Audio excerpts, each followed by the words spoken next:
Okay. Without further ado, here it is, boys, girls. Ethan Klein of the H3H3 podcast Hassle. and H3H3 properties. So are you pretty hyped up on the Crowder? Oh my event? God, I'm so hyped up, dude. I'm so excited. So you want to give us like what happened? You want to run us through like what was going on in your mind and how this started? So we're exporting we're uploading it right now. So it's gonna hit How about the YouTube's hopefully in a couple hours. 60 seconds. Oh, wow. What happened was, it's gonna be up tonight, I think, hopefully. Yeah, Steven said he's uploading it tomorrow, so I was like, I'm not gonna let this motherfucker he's gonna try to spin it like he knew that something was gonna happen or that like he's the victim. He's definitely gonna play the victim. But he is the victim. We murdered him. Oh shit! Really? So you want to give us a tease? Like, so it did happen. Are you wearing holsters right now? Yeah. Yes. We're all wearing holsters. Yeah, of course. I can't go in the presence of such masculine energy without holsters myself. Here, I'll in honor of Steven Crowder, I'll put a Glock on my desk because he does that too. Yeah. Here you go. I'll put it right here. Can you do that on Twitch? I mean, it's not real. It's an airsoft gun, so. Okay. Yeah, I don't have like a cool one that like looks like this because I know he has it on his desk. Like we're just. So does he? I didn't get a chance to ask him. Does he actually carry a gun in his podcast studio? I don't know. But that would be a wonderful question. Like, who are you worried about? Like, is someone going to come into your podcast studio like with a death squad? So you need to be carrying. So what happened was me and Steven were having these back and forths. He called me.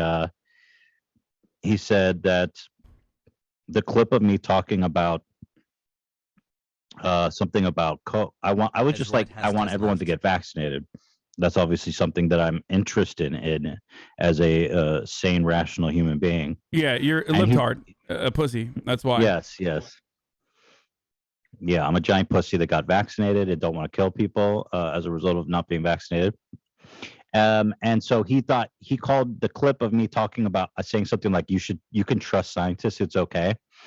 He said it was his favorite clip of the year, and he lampooned us, and then we ribbed him back. It was a whole back and forth, and then eventually he was just like, Ethan Klein, I challenge you to a debate.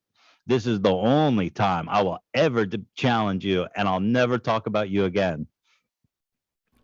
Because I rely on all of my relevancy, from Steven Crowder. So that was a big hit to me emotionally, him saying he would never talk about me again.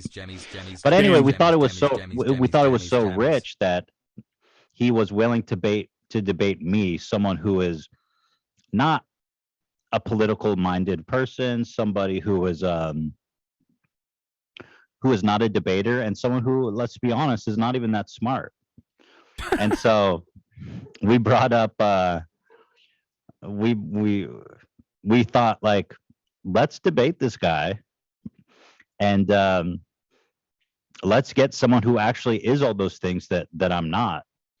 Because like, if you're having a debate, it should just be on the merits. What does it matter with who? He wanted to debate the merits of trusting authority or whatever the fuck he said. So okay. And so what happened was Dan figured out some technological sorcery, because we got him so good because we put all the ball in his court. It was his Zoom call. They sent the link. They sent the time. They felt very comfortable that there was no way for us to get him. So we joined their Zoom link this morning, and Dan, as I said, figured out some black sorcery where he could zip Sam's feed. He could cross the feeds. Ghostbusters style. Yeah. Wow. And so we got to the point where we're like, okay, well, let's do this thing. And then kind of Sam just popped up. And the result of it, which I don't want to give away, is just Steven had a meltdown and he gave something away in his fit of passion that it will haunt him his whole career. No way. Yeah, it was a complete wow. it was a complete fatality. Oh, that's exciting. I'm so excited to see this because you saw the cut that he did, right? Like that he posted. When I saw that, because I'm familiar with the drama between you and him, like, because I thought it was so dumb that he was like upset at you for saying like, listen, if you're too fucking dumb to like follow basic principles, like, if you're getting your news, if you're getting your news from Facebook, you don't need to doubt Fauci's credentials. Yeah, and and he posted that on the intro, which I thought was weird because it like makes you look good. I think right now what happened after the call is they first of all panicked, and right now they're in they're having a red alert moment where they're trying their best to spin this in a way where he doesn't look like a tool, which is going to be very difficult for them. You know, I think his audience will eat up whatever he says, but I think at large, this is going to be one for the books for old Steven Crowder. I'm so stoked. I'm so excited. There's one other really funny detail is that because when we were going back and forth with Steven, Dan called him out. He said, debate Sam Seder, stop being a bitch.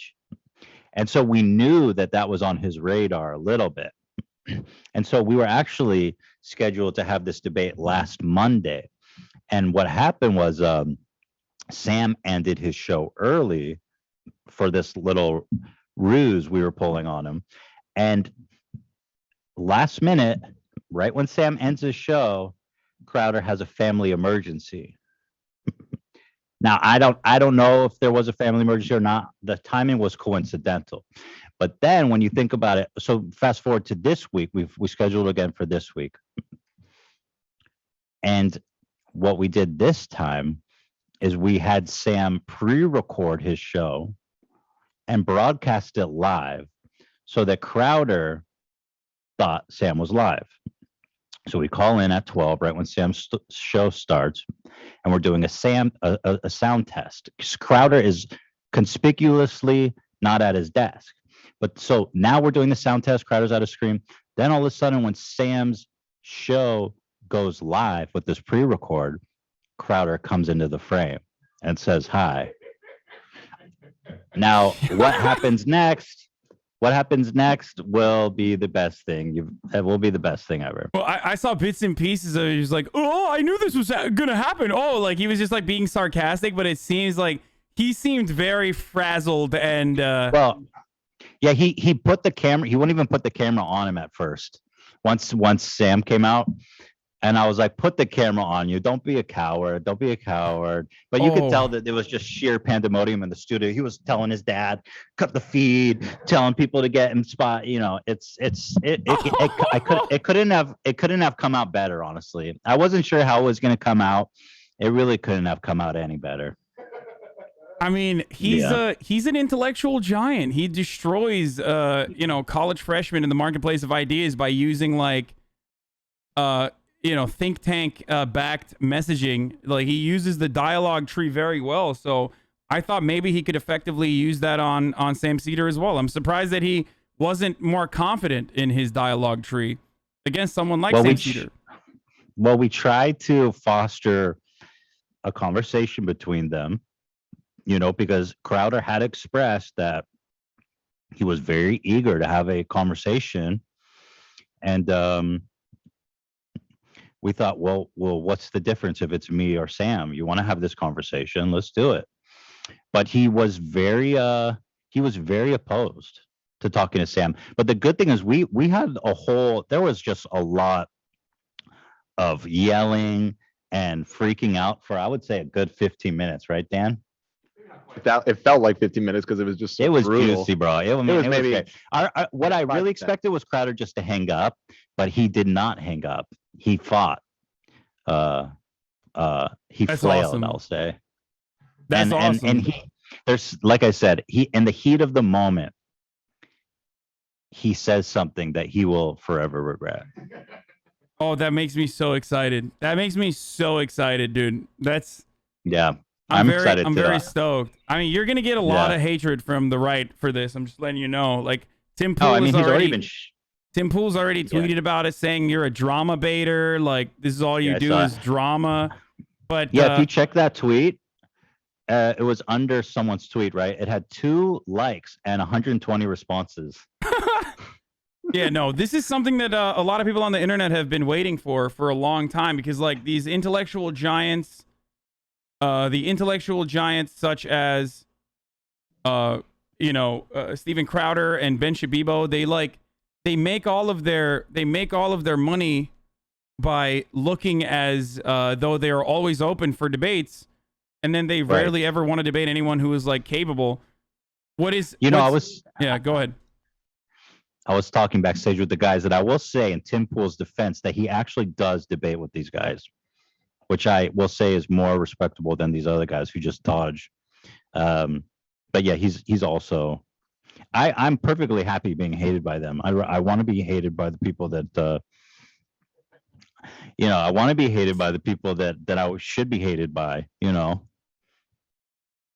What do you think about 978 dimensional chess? Do you think that that's what occurred? Do you think this is like a... Yeah, I was like, I don't know what he's talking about. The only thing what I think happened is that he filmed something afterwards to try to make it look like he called this happening. Where but that's not really, he didn't get one on us at all. I mean, so if I'm playing 250,000 degree chess, I accept that. Yeah. I mean, ultimately, you can play 978 dimensional chess or whatever, but then ultimately, if you lose, you still lost on all of those dimensions, right? So yeah, I beat him from the first down to the 978,000th dimension of chess. By the way, I love that you admit that when you're like, yeah, I'm not fucking a great debater. I'm stupid. Like, who cares? Like, I'm not. This is not what I do. That's why his offer to debate me is just disingenuous. It's like, you want to look good for your audience, but like, we both know that I'm not a good opponent for you to debate. Yeah, he described it as a layup, and it would be if I was dumb enough to debate him one-on-one or gullible enough. But another thing that you should ask Steven about, or well, I didn't get the chance, but is that lawsuit that all the conservatives are super hyped over doesn't exist. Did you know that? What lawsuit? Steven suing YouTube. You saw the hubbub that everyone's all stoked on this. Oh, wait, I didn't even know that Steven Crowder was suing YouTube for what? For for banning them or something? For demonetizing his channel, for suspending him and stuff. He made all this hubbub about how he's suing, and then like Babibo and Tim Pool and everyone was getting all hyped, and he's it's part of the grift, and there's no lawsuit, no public record of it that I could find. And as you know, lawsuits are all public record, so it should be there. He hasn't filed it. There's a heritage.org like announcement on it. Maybe it's not like specifically about Steven Crowder. I don't know. It could still exist. I don't know how.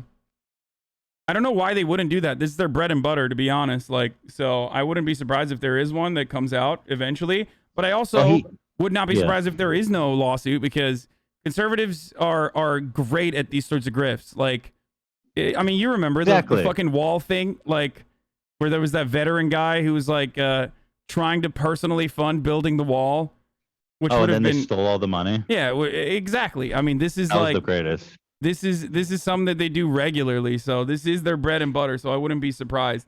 But the thing is, suing YouTube for something like that does not come without risks, because if it's ruled to be like a bad faith lawsuit or frivolous, or Google is going to pursue them for legal fees big time and come back on them huge. So it is not. So suing someone like that is not without risk. Yeah. No, absolutely. The difference is, like, conservatives do have a lot of money. I mean, that's why they have, right. That's why they have an endless pool of funds to consistently give to right-wing commentators, right-wing outlets. Does that really happen? I've always wondered. I mean, we still don't know who funds like the Federalist, for example. Like, there are all these like right-wing papers and right-wing outlets that we don't even know who fucking funds them, right? So Like, do you think that people like Dave Rubin, for example, gets money from somebody just straight up? oh, for sure. I think that they originally Really? get money. They make money themselves. Don't get me wrong, because like Yeah. once you get that initial capital, it's and you get to a large enough audience, then it's like a self-sustaining business, right? It's relatively hard to fuck up. But yeah, this stuff gets AstroTurf big time by wealthy donors who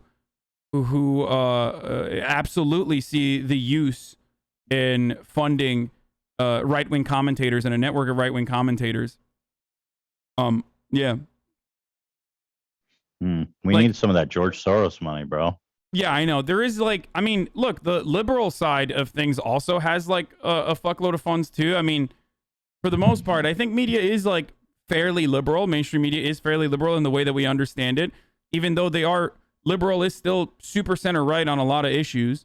But there is no such like there is no such astroturfing project for leftists who are, for example, openly anti-capitalist, which would be like the left-wing equivalent of like independent right-wing media on the internet. And it's obvious why, because like why the fuck would billionaires why the fuck would a billionaire fund me when I'm like shitting on billionaires and saying that they shouldn't exist? It's a good point. Come on, Warren Buffett. Come on, Warren Buffett. Put your money where your mouth is. Yeah, it'd be nice. He loves to talk about how, you know, there should be a higher tax for the wealthy. It's like, come on, give me some of that money.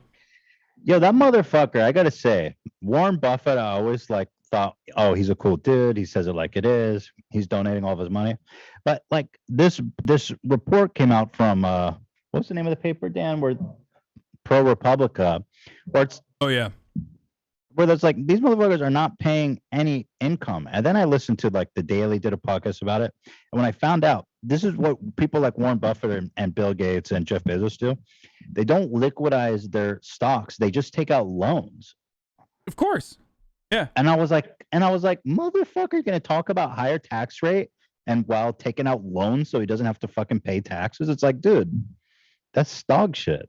Yeah, they have endless collateral, so they have literally unlimited. They functionally have an unlimited purse to take out loans, and then they could even like demonstrate losses and whatnot on their pre-existing assets. Yes, in an effort to like write off. Yeah, everything is written off. That's why they get away with income. Like. That's why they get away with like their functional tax rate is like significantly lower than the average Americans. Because of how much money they make, like it's. Oh yeah, according to this, it was like 0 or like 1, 2, or 3%. Yeah, Warren Buffett was paying like 0.01% or something. Like it's crazy between the years that they figured it out. And the worst part about it is like Joe Biden's administration, instead of saying like, yeah, these are loopholes that we need to close, is saying like, who the fuck leaked this? Like we're gonna pursue whoever leaked this in the IRS. It's like, come on, dude. Oh. You know, it pissed me off too, because like, let's be honest. I'm rich. I make a lot of money, but I also pay 50% of my income to taxes. Yeah. And so like when the guillotine comes out, I don't want my head on the chopping block because people like fucking Warren Buffett ain't paying their bills. But you know what I mean? What do you have to say about that? What do you have to say about that Google image though? Wealthiest Americans, dude. You're right up there. Number 5% frenemies, baby. Yeah, it's over, dude. It's fucking over, dude. They're coming for you. It's just not fair, dude. It's fucking, I pay so many taxes, bro. And I got to be like, people hate rich people. And I feel like I'm pulling my weight around here. You know what I mean? Yeah, no, I completely understand. I try to make that argument regularly on this broadcast. People get mad at me too, where I say like, listen, athletes, celebrities, like they have fucking unions. And as a consequence of those unions, they get a significantly larger percentage of the profits that they generate. From a leftist point of view, they get a significantly larger percentage of their own labor than the average worker does, okay? And that's why they're fucking wealthy, but their wealth, as long as they're not like, you know, doing the exact same things that like Jeff Bezos does, which is pretty much, you know, they can do a smaller version of that, but not like to the same degree. They're still paying a fuckload in taxes, which should still be higher, by the way. I don't even have a problem with that. But that's not where the real wealth is, that's not where the real wealthy are hiding their assets. Like, that's the way that they avoid, the way that wealthy people skirt taxes is by, you know, not having a tremendous amount of taxes on capital gains. That's it. Capital gain. Yeah, exactly. Capital gains, and then, bruh, this loan thing blew my mind because I was always wondering like how, like Jeff Bezos' salary is 80,000 a year. That's all the money He's poor, he ever. dude. He's so poor. That's it. He's like, hey, I just make 80 grand a year, bro. Oh, and by the way, yeah, I'll buy that $150 million house cash. Yeah. The funniest part about that is that like that's literally what Trump did too, and every liberal was so mad at Donald Trump for doing that. But then like when Jeff Bezos, Warren Buffett, Bill Gates, they all do this exact same shit, like maybe not as questionable because like Donald Trump's assets are tied to real estate. Real estate has like a lot I mean, they still have a fuckload of real estate too, obviously, so does Warren Buffett. But like they everyone that got mad at Donald Trump forget that like, you know, every billionaire is doing this, like every single one. Yeah, I feel like billionaires are apolitical. They just care about hoarding money at that point, which is kind of crazy. I mean, like, damn. Jeff Bezos has so much money. He's so fucking bored. He's building giant penis-shaped rockets. Like, the dude got divorced, gave 60 billion to his wife, and he's back. He made it back in like 2 days. Yeah. Well, the funny thing is like his wife is like right now his wife is, I think, like the biggest spender in philanthropy because she gave she gave like $6 billion since the divorce. In the beginning of their divorce, she got 32 billion in assets, right? She gave away $6 billion in 1 year and then another 8. And in those 2 years, her wealth grew from 32 billion to 64 billion. Her wealth fucking doubled. She literally makes more money than she can give away. Like, it's just like... Just from owning Amazon stock? Yeah. It's like functionally impossible insane. At this point. Like, the amount of money that they make is so vast, so much that it's I get frustrated. 80 billion, like, not even 60, sorry. Look, I'm a capitalist, but like capitalism, we've learned needs some like rubber bands, you know, it needs some limits. I'm a capitalist. I make a lot of money, but I feel like people go, oh, you're rich. So here's rich people talking about other rich people. Dude, there's a difference between me, like, and someone who makes $1 billion. That is like unfathomable wealth. And then there's a difference. Someone who has $1 billion, someone who has 200 billion. It's like you said, you literally can't even spend it fast enough. No, these people are the way I explain it to my friends is like they're like demigods, right? Originally back in the day when we had like, you know, monotheistic monarchies, right? The system was rooted within the understanding that like God had appointed this royal family to the place of prominence that they have, right? So they were like, we fear God, we fear this like deity or this being that has like made this person the king. So we're just going to follow through. And if we don't want to follow through on his rules, then we get clapped, we get killed. And now that is translated to like that was the operating principle behind like monarchies and the way that people believe that, you know, or rationalize the existence of kings. Now we have fucking Jeff Bezos, who is literally a king, in some instances wealthier than fucking kings. And the operating principle is this lie of meritocracy. That like, and I'm not saying that like hard work doesn't help you get to your place of prominence. Of course it does.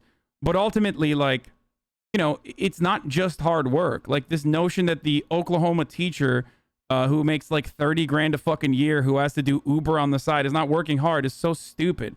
They're working hard and they're working smart. But ultimately, it doesn't matter because their starting point is significantly different. And probability was not on their side. So I believe in like making a base level of material equality for all people. For sure. So that, you know, everyone can pursue both work that is meaningful and other things that fulfill them. For sure. And then like on the top side, who pays for that is these motherfuckers who just pay the same tax I do. That's it. If Jeff Bezos paid 50% tax, that'd be so much fucking money. Oh yeah. I mean, that'd be. It's like, dude, we would fund everything. So much. No, that's insane. Like I can't even comprehend a world in which like the top 1% had the same like functional tax rate as like the average middle class American. It would literally be unfathomable. The amount of money that we would have would be insane. And they wouldn't even notice it was gone. Honestly, that's the crazy part. But for me, it's like I agree that like I would be okay paying more taxes if everyone above me was paying the same taxes I am, because it's like me paying 50% for 60 or 70% isn't going to make the difference. It's these guys who are making money at like a million times what I'm making, who are paying zero, literally zero.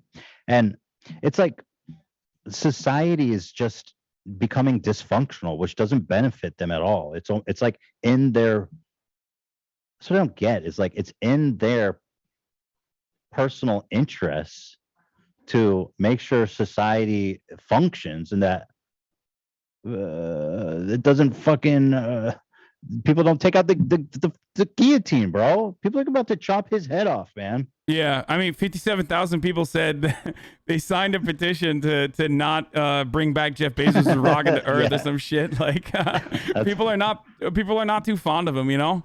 But no. That being said, I use Amazon like a motherfucker. That's why rich libertarians consider welfare to be a riot tax. Like rich libertarians behind closed doors will just like openly admit that welfare is riot tax, so they stop the masses from rioting against them. So that okay, they have, dude, like, fine, whatever it is, just pay your taxes, bro. Yeah, whatever you want to call it. Yeah, it's just it's really silly, but a similar operating principle exists within like COVID vaccines. If you recall. And Bill Gates was responsible for this when the COVID vaccines were coming out. AstraZeneca bought the rights from Oxford University, publicly funded research, to that was like the first viable COVID vaccine, right? And Bill Gates reached out and was like, do not open this IP for everyone to use. Like they wanted to keep the IP protected, right? For this vaccine. And a lot of people were upset at that, understandably, and said, this is fucking bullshit. What are you doing? You know, why are you saying this? Why are you doing this? Bill Gates' argument for it was really silly. But exactly the same thing that you said about, like, you know, disrupting the balance of this planet exists with the COVID vaccine. If you were to open the IP up so that, you know, developing nations could produce their own brand of the vaccine, and so that like India could produce even more vaccines than they currently are, and everyone could have their own version of the COVID vaccine. Like we could open up the global economy way faster, right? And that's crazy. Good for tourism. That's good for every other sector. Yeah. And yet for some weird reason, well, not the weird reason, I know what the reason is, other wealthy people in other industries were not speaking out against like opening this IP and making like a universal. What interest did Bill Gates have in preserving the IP? Well, obviously, that's what most wealthy capital owners have, which is that if you set a dangerous precedent that you can all of a sudden dismantle IP protections for this reason or that reason. Oh, what a sick fuck. Yeah, then what's up? Like, what's to stop them from dismantling IP laws for other things that might be declared necessary in the future? And that would ultimately hurt. That would ultimately hurt all business owners. It's psychopathic. Yeah, I mean, it is. What do you think about that Bill Gates leak, dude? I didn't expect that shit about how he's like fucking around, getting weird with people in the office. I was like, damn, even Bill Gates is out there sleazing it up. I mean, he's horny. He's a horn dog. I mean, I didn't know this, but like apparently Melinda was already working under him, right? Or something, like when he was already like the richest man in America. I thought Melinda was like ride or die, like met him when he was a poor man or something, but I was wrong. That's what I thought too. Oh. Yeah, apparently Flexing I was that wrong. Cash. I can't imagine having sex with Bill Gates though. It's just like he doesn't seem he's not like he's not like fucking Jeff Bezos or Elon Musk, who like very clearly keep it tight. You know what I mean? Like I think they're doing like steroids or something allegedly. Oh yeah. Bezos is jacked, bro. Yeah, they keep it tight. Like they definitely care and consider the way that they look. Whereas like Bill Gates is kind of schlubby, you know, he just like doesn't really care. So you know he's not still like fucking. He's not doing like, I don't think he cares about like pleasing his partner is what I mean. He's not a giving lover. No, I can't imagine. But also at the same time, like, I feel like, what do you do if you're Bill Gates? Like, you can't have normal sex ever again for the rest of your life. You know what I mean? You're fucking Bill Gates.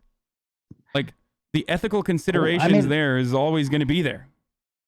Why can't he just have a normal marriage? Why does he have to be like out trying to fuck everything and everyone? It's like, dude, just, I don't know. It's Bill Gates. It's like, does every guy have to always like become this insane sex predator once it's just, can't you just chill with your family? I thought he was the one. He was the family man. He had the kids and the wife. He's out there, you know, he's drinking poop water. He's doing his thing.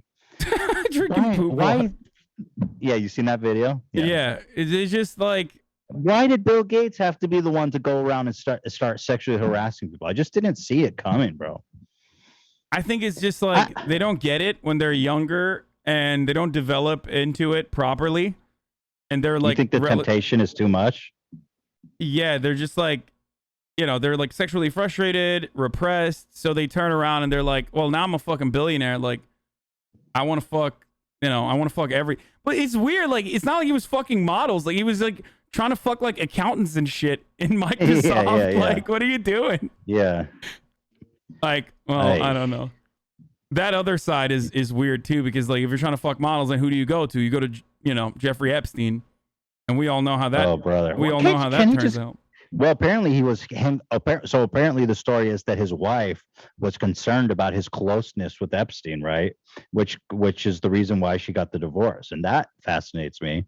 I don't know. I feel like that's a bit of a PR move. I think like Melinda Gates' PR team is so good. Wow, I mean, she's so that's powerful. Pretty vicious to throw that out there if it's not true. I mean, like, well, we know for a fact that he did meet with Jeffrey Epstein a bunch, but we didn't know what like the actual like conversations were when he met with Jeffrey Epstein. He goes, Jeffrey has a very interesting lifestyle. Wouldn't work for me, but I find it very interesting. You seen that clip? Oh, I have not seen that clip. No, damn, you're all over this. I used to be all over the Epstein shit. Like I'm still very fascinated by it. But the thing is, if you're that bro, there's some really classy prostitutes. You know what I mean? Like, you don't have to get into like sex trafficking. Yeah, that's what. No, for sure. Like 100%. Like if you just want that, you can do it in a way that's not trafficking people. Yeah. No, absolutely, absolutely. You can do ethical cooming. Like. Yes, ethical sleazing around, Bill. We don't need. You can get him to sign NDAs if you want, and like just be like, hey, listen, like I'm gonna give you the opportunity to revoke consent every step of the way. Like, you know, I'm fucking Bill Gates, but you know, if you want to fly out, like, straight up. That's sort of that's the weird thing. It's like when you're fucking Bill Gates, like you can't try to fuck the Microsoft employees. Okay, you literally cannot do that. Crazy. That's what I thought. And you know, it kind of bummed me out because I was like, wow, this is like 100 for 100 at this point of these billionaire CEOs trying to fuck everybody in their line of path. I think it just comes from power. Maybe when you're like that powerful, you're just like, I need to, you know, I need the truth. The truth is these are people that seek it out too. So they're already a little cuckoo to be like that. Yeah. What do you think, Warren? Like with Warren Buffett, that's going to be weird if that comes out. You know what I mean? Ugh. That would be Warren so Buffett's strange. Such a weirdo too. Like he lives in like $100,000 house. I watched this documentary about him. He goes, I go to McDonald's every morning for a sausage egg McMuffin, and depending on how the stock market's doing, I get cheese on. If it's a good day, I reward myself and put cheese on it. If it's a bad day and I'm losing money, I don't get cheese.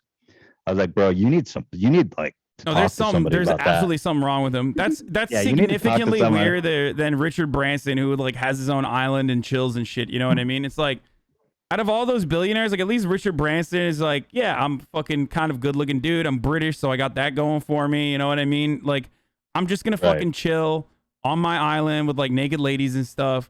Whereas like these dudes are just like, I'm gonna live in fucking Minnesota or wherever the fuck Warren Buffett lives in a affordable home. Like, there's no shot. I don't that's who are you kidding, Warren Buffett? Who are you kidding? You pay 0%, you pay zero taxes. You're like a gajillionaire. You're not fooling me with that single family fucking 1,000 square foot, 800 square foot house, dude, and you're no cheese on the McMuffin. I think like I think one thing for a guy like that is just He's like, got a basement. I'll tell you what, that man has a basement, and you don't even want to know what goes on down underground. yeah, I don't want to know what the fuck he's doing in his basement, but I mean, it's probably weird though. It's probably just like, you know, he brings girls over so they can play like they can play foosball or some shit. He's like, come on, let's play some foosball. Like instead of like weird sex shit. Because he's just like, he has to be normal about everything. Like over the top normal. So normal that it's fucking weird. So I don't know. Yeah. I just like, if I was a fucking billionaire, like I would just chill. I would literally stay the fuck away from the media. I don't know why like Elon Musk has to constantly be in front of the media and like tweet and like he dude, I used to be a real big Elon fan, but I'm so over him, bro. It's like not even funny what a douche he's turned out to be.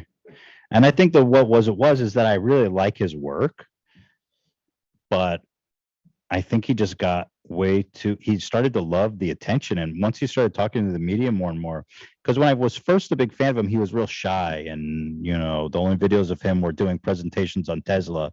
And now all of a sudden he's like a wicked memer. Yeah, and the memes are so stale too. They're so whack. It's like 9gag shit.